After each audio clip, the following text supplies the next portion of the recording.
Kyle Gibson was set to start today, but that was changed late last night. Anthony Swarzak instead will make his first start this season, 27 years old. And the 0-2 swung on, hit softly to right field. Arcia coming in. On his feet, makes the catch over his Twins cap to end the inning.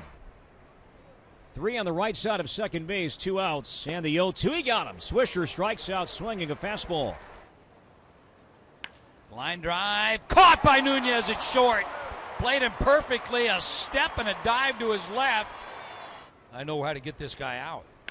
There's a fly ball center field, hit fairly well. Danny Santana will drift over and run that one down. And the 1-2, he got him. Perez strikes out, a high fastball. Some treatment the last day and a half, could not go today. The 0-2, he got him. Strike 3 called, and a fastball at 93. Swarzak likely done. He was terrific today in his spot start. He goes 5, struck out 3.